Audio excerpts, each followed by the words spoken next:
Assalamualaikum warahmatullahi wabarakatuh. Waalaikumsalam warahmatullahi wabarakatuh. Halo sahabat madrasah dimanapun kalian berada, ketemu lagi bersama saya Unggani Filzana Putri dalam podcast TV Man 2 Kota Padang Panjang dalam acara Alumni Memotivasi.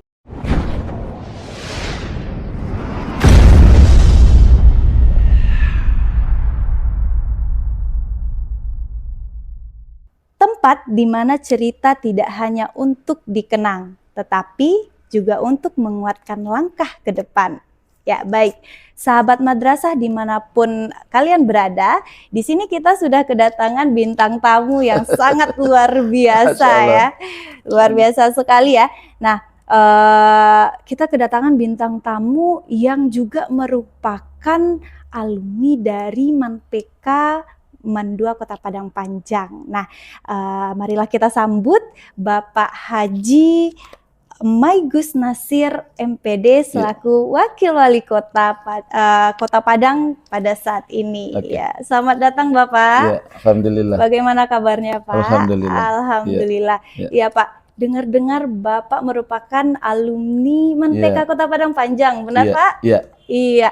Nah Pak, tentunya Pak, selama Bapak menempuh pendidikan di MAN-PK Kota Padang Panjang, tentunya banyak kisah yang sudah Bapak lewati di sini ya Pak ya. Boleh dong Pak berbagi cerita sedikit mengenai kisah Bapak. Baik, Pak. Baik, terima kasih. Assalamualaikum warahmatullahi wabarakatuh. Waalaikumsalam. Ya, pemirsa Madrasah TV dimanapun berada, khususnya TV-nya MAN 2 Padang Panjang, di mana MAN 2 ini salah satu tempat yang tidak bisa saya lupakan karena saya dididik di sini, dan insya Allah alhamdulillah berkat didikan, berkat tempaan, berkat binaan selama 3 tahun di MAN ini, dulu namanya MAN Kota Baru Padang Panjang, dan hari ini saya rasakan ini kontribusi terbesar mengantarkan saya seperti apa yang saya rasakan hari ini. Alhamdulillah hari ini saya diamanahi oleh masyarakat Kota Padang sebagai Wakil Wali Kota Padang mendampingi Wali Kota Padang Bapak Fadli Amran. MAN Kota Baru sesuatu yang sangat menarik dan sesuatu yang tak terlupakan. Waduh. Kenapa? Pertama, MAN Kota Baru ini dulu itu salah satu sekolah unggul dengan memberikan ruang kepada anak-anak untuk berkreativitas, berinovasi melalui program-program OSIS. Kebetulan Allah mentakdirkan saya masuk ke MAN Kota Baru Padang Panjang ini, atau sekarang MAN MAPK MAN MAPK 2 Padang Panjang ini tahun 83.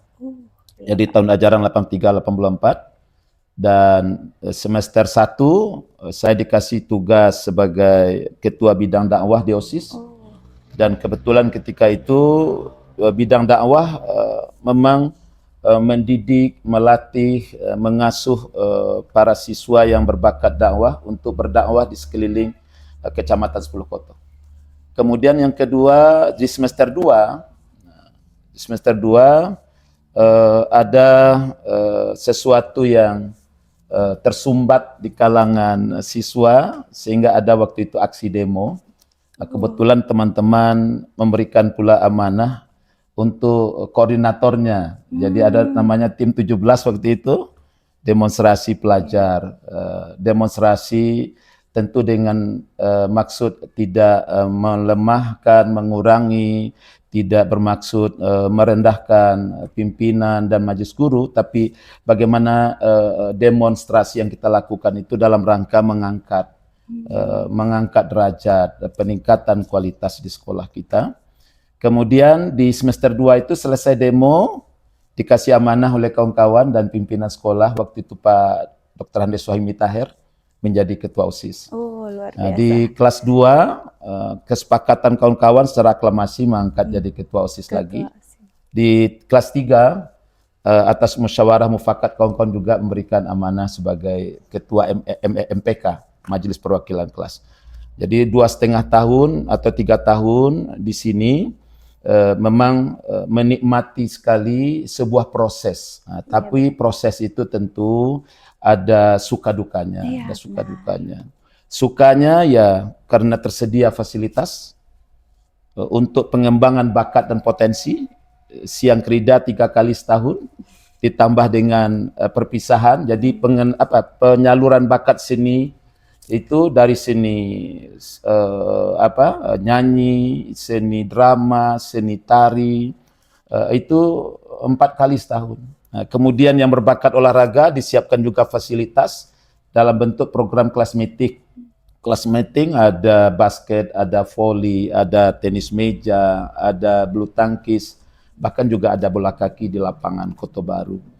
Kemudian yang tidak hobi seni dan tidak hobi olahraga, juga disiapkan ruang untuk anak-anak kita labor yang terbuka 24 jam. Nah, jadi terbuka 24 jam yang diasuh oleh Pak Afid Tanjung waktu itu.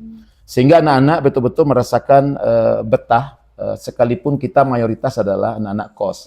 Anak-anak yang datang dari berbagai.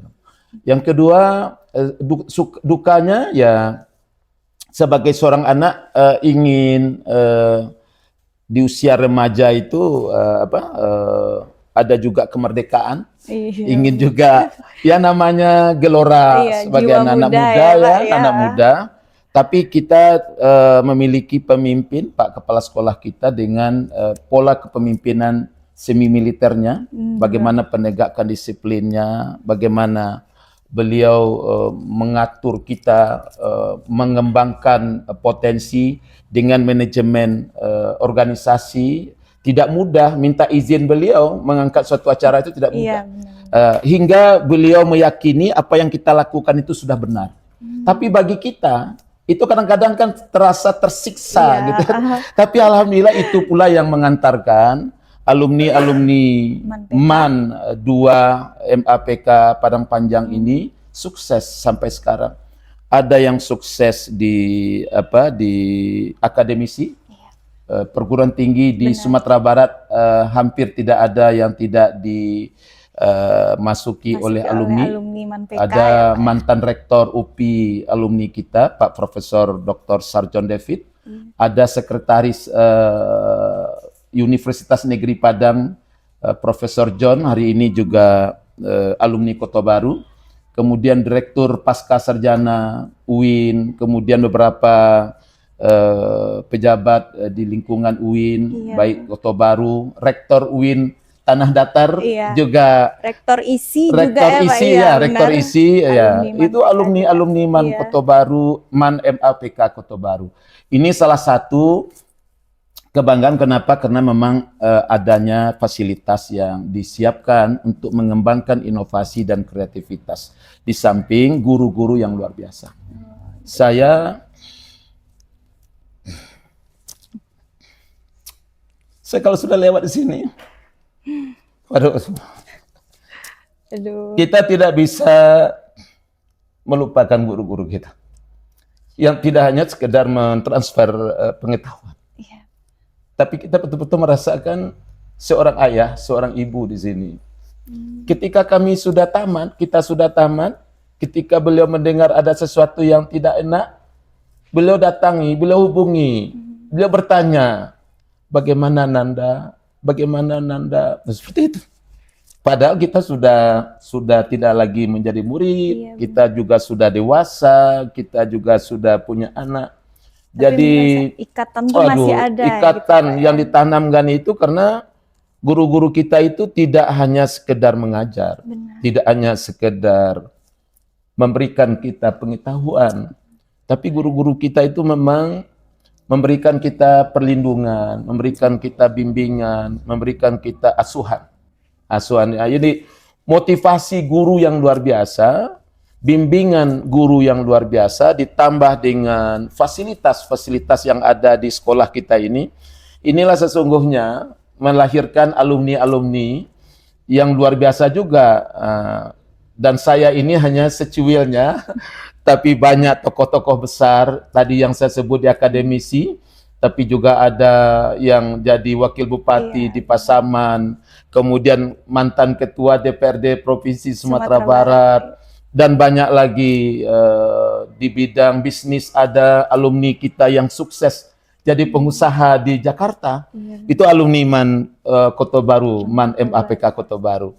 Ini sesuatu yang tidak mungkin bisa kita lupakan.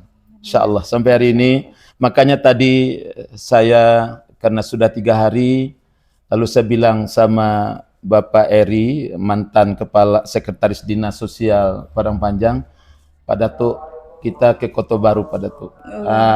Saya nanti sholat Jumat di Kota Baru. Mudah-mudahan nanti habis Jumat kita bisa ketemu di Kota Baru. Kalian bernostalgia ya Pak ya. Itu yang saya bilang, nggak bisa melupakan, tidak bisa melupakan, dan selalu ingin melihat dan merasakan apa yang pernah kita rasakan di waktu sekolah dulu. Waduh, luar biasa.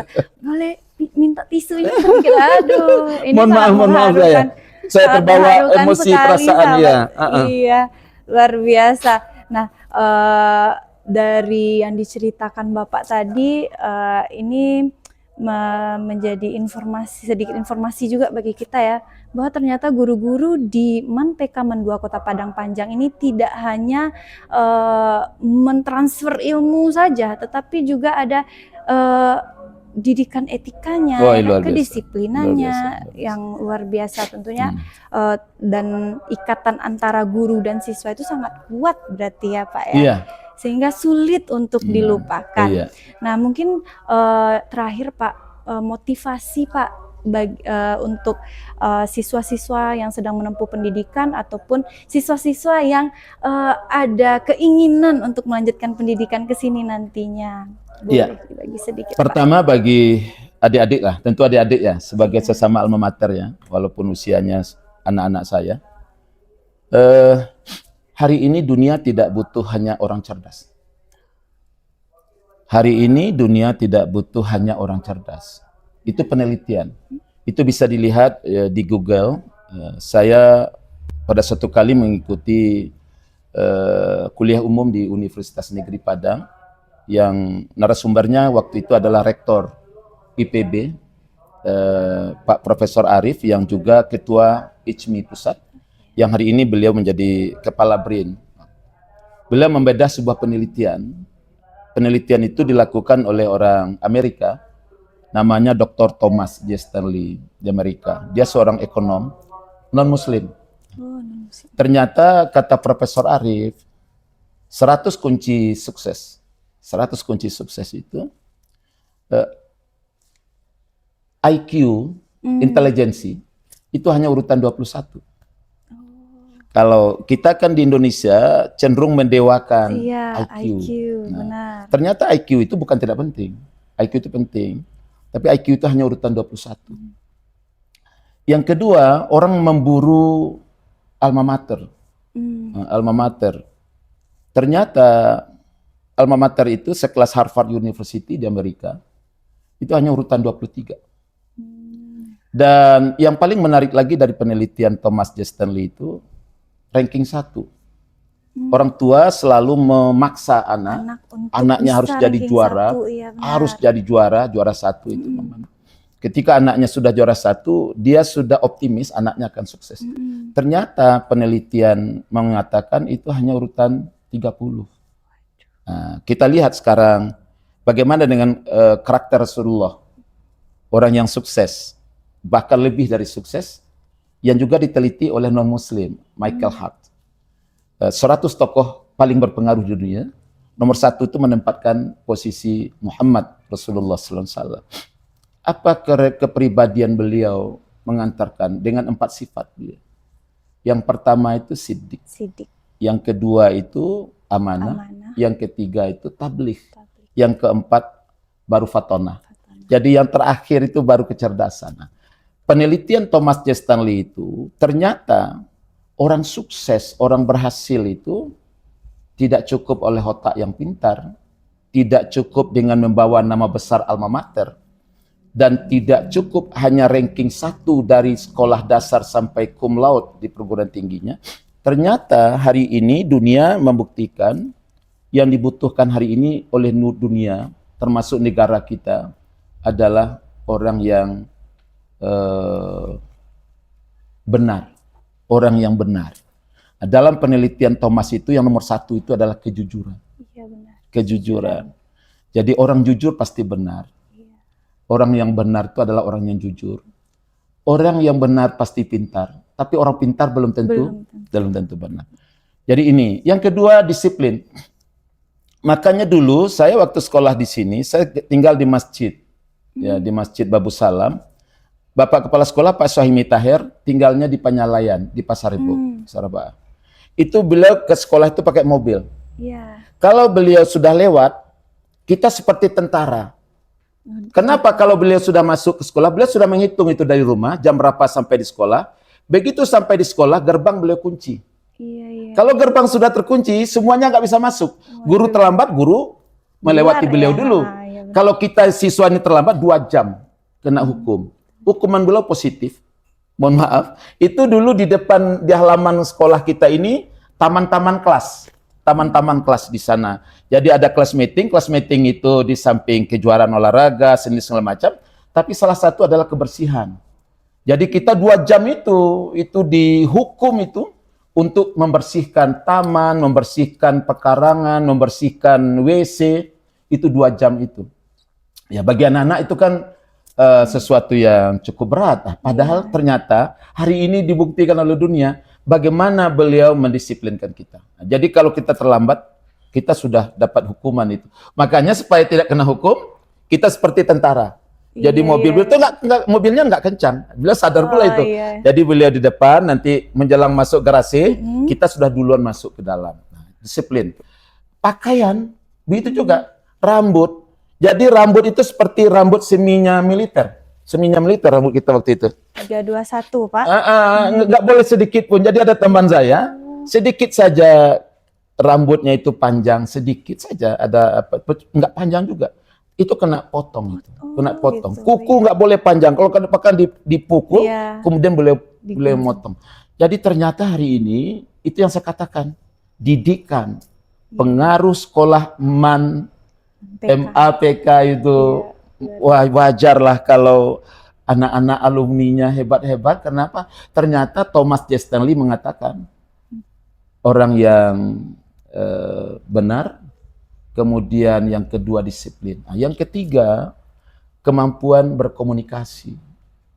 Kemampuan tentu tidak sekedar hanya alat komunikasi, tapi bagaimana berkomunikasi. Nah, itulah dulu fungsi daripada kegiatan siang krida, kegiatan kelas meeting, kemudian perpisahan, membangun komunikasi antar siswa dengan siswa, antar siswa jurusan A dengan jurusan B, karena kalau sudah kelas meeting kan sudah membaur. Iya, membaur semua. Kemudian dia saat perpisahan itu sudah seluruhnya terlibat, kelas 1, kelas 2 terlibat seluruhnya. Sehingga hari ini kita minimal itu angkatan itu sangat akrab. Walaupun di saat kelas meeting kita sempat berantem. Iya. Tapi secara secara emosionalnya angkatan itu. Saya sampai hari ini dengan teman-teman, bahkan anak saya cemburu dia. Ya itu gimana caranya ayah berteman kok sudah seperti saudara kandung. Seperti itu kita waktu itu dididik ya, disiplin. Jadi hari ini benar-benar MAN Kota Baru, MAPK Kota Baru itu memberikan warna itu. Jadi tidak sekedar otaknya, kalau otak sudah jelas lah karena masuk ke sini kan saringannya kan cukup keras, cukup kuat ya, ketat sekali. Jadi dari segi input, kemampuan intelijensi sudah nggak diragukan. Lalu di mana kelebihannya? Kelebihan yang kedua, bagaimana menanamkan attitude hari ini, karakter istilahnya, melalui program-program pembinaan yang tidak hanya sekedar pengetahuan. Yang ketiga, melalui wadah organisasi, bagaimana seorang anak, seorang teman dengan temannya, kemudian angkatan dengan angkatannya, kemudian murid dengan guru, komunikasi yang luar biasa. Dan itu ternyata hari ini dinyatakan oleh Thomas J. Stanley yang mengantarkan orang sukses. Di samping tentu otak yang cerdas, kemudian prestasi dan lain-lain. Oleh sebab itu kepada calon, nah ini ya nggak usah ragu untuk masuk ke Kota Baru, MAN 2 MAPK Kota Baru Padang Panjang, karena telah terbukti hasilnya. Saya Maigus Nasir yang hari ini sebetulnya otak saya juga nggak cerdas-cerdas amat. Waduh. Iya, di sekolah biasa-biasa saja. Tapi hari ini apa yang saya dapatkan jauh dari ekspektasi saya. Saya tidak akan pernah membayangkan pernah jadi ketua DPRD. Tahun 99, 2004 ketua DPRD Padang. Saya juga tidak membayangkan akan menjadi anggota DPRD-nya provinsi. Sama dengan Ustadz Irsyad Safar, waktu itu ketua DPRD-nya. Iya. Alumni Kota Baru juga. Ada Sabar AS, yang terakhir wakil bupati Pasaman, juga alumni Kota Baru. Dan hari ini saya diamanahi. Sekali lagi, otak saya tidak cerdas betul, tapi ternyata didikan MAN MAPK Kota Baru lah yang berkontribusi besar, sehingga bisa saya mendapatkan lebih dan jauh dari ekspektasi yang ada dalam pikiran saya. Justru itu kepada orang tua, yuk antarkanlah anaknya ke MAN MAPK Kota Baru Padang Panjang. Aduh, luar biasa, Masya Allah. Alhamdulillah. Iya. Nah, sebenarnya masih banyak nih Pak yang mau Nana tanyain gitu ya Pak. Cuman karena waktu yang coba memisahkan kita ya Pak ya. Mungkin untuk podcast kali ini kita cukupkan sampai di sini dulu. Terima kasih atas kedatangannya Pak. Terima kasih sudah meluangkan waktunya untuk membagikan kisah. Saya senang bahagia. Terima kasih semuanya. Kepala sekolah, majelis guru, terima kasih. Saya senang bangga karena MAN MAPK tak akan pernah hilang dari ingatan dan hati kita. Waduh, Masya Allah. Oke, terima kasih. Baiklah, sekian podcast kita pada siang hari ini. Saya Unggani Filzana Putri, mohon pamit undur diri. Assalamualaikum warahmatullahi wabarakatuh. Waalaikumsalam warahmatullahi wabarakatuh. Terima kasih ya Pak.